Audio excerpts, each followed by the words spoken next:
नमो नमः. आज आपण 8वीच्या संपूर्ण संस्कृतम या पुस्तकातील आत्मनेपदीया यामधील सगळ्या श्लोकांचा अर्थ बघूया. बघा, पहिला श्लोक आहे, अपूर्वः कोऽपि कोशोऽयं विद्यते तव भारती व्ययतो वृद्धिमायाति क्षयमायाति संचयात.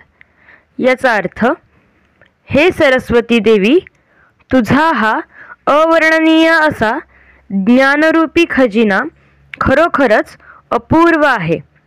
कारण खर्च केल्याने तो वाढतो, उलट साठवून ठेवल्याने नष्ट होतो.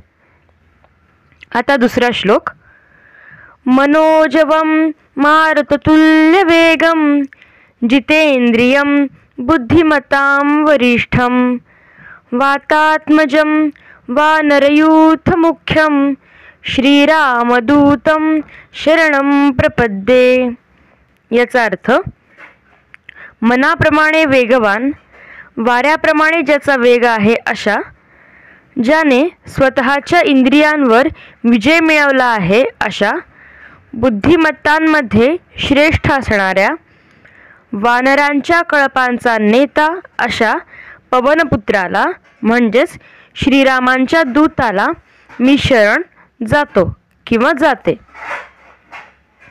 आता तिसरा श्लोक, कुसुमं वर्णसंपन्नं गंधहीनं न शोभते क्रियाहीनं मधुरं वचनं तथा.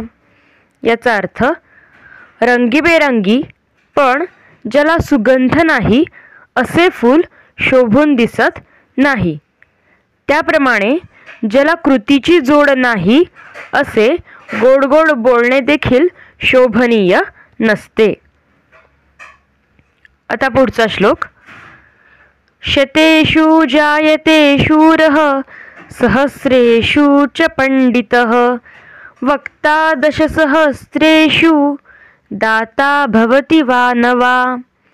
याचा अर्थ, 100 माणसात एखादा शूर जन्मतो, हजारांमध्ये एखादा पंडित असतो, 10,000 एखादा वक्ता असतो. मात्र दातृत्वशील म्हणजेच दानशूर माणूस मिळणे अतिशय कठीण. पुढचा श्लोक, लोभाविष्टो नरो वित्तं वीक्षते न तु संकटं दुग्धं पश्यति मार्जारो न तथा लगुडाहतीं. याचा अर्थ, लोभाने भरलेल्या म्हणजेच लोभी माणसाला धन दिसते, पण त्या धनासह येणारे संकट दिसत नाही. त्याप्रमाणे बोका दूध पाहतो, पण काठीचा तडाखा त्याला दिसत नाही. पुढचा श्लोक, अपारे काव्य संसारे कवीरे कह प्रजापतीः यथास्मै रोचते विश्वं तथा वै परिवर्तते. याचा अर्थ, अपार अशा या काव्यसृष्टीत कवी हा एकमेव ब्रह्मदेव होय. त्याला जसे काव्य विश्व रुचते तसे ते परिवर्तन पावते. पुढचा श्लोक, वनस्पतेरपक्वानि फलानि प्रचिनोति यः विन्दते नरसं तेभ्यो बीजं चापि विनश्यति.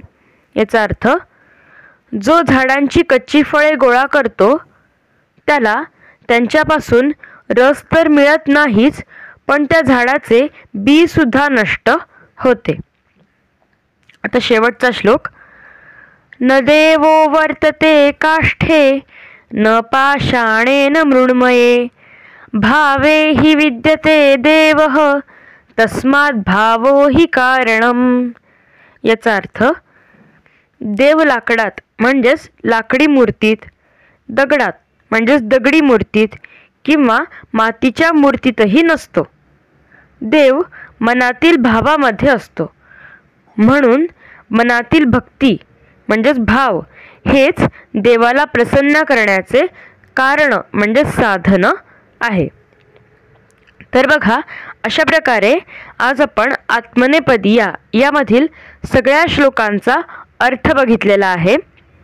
तसेच आपल्या चॅनलवरती हा अर्थ मी समजावून सांगितला आहे. तसेच आत्मनेपदी याचा भाषाभ्यासही सोडवलेला आहे, तर तोही तुम्ही बघू शकता. तुम्हाला जर माझे व्हिडिओ आवडत असतील तर व्हिडिओला लाईक करा, शेअर करा आणि आपल्या चॅनलला सबस्क्राईब करा. चला तर पुन्हा भेटूया पुढच्या भागात. पुनर्मिलामः. धन्यवादः.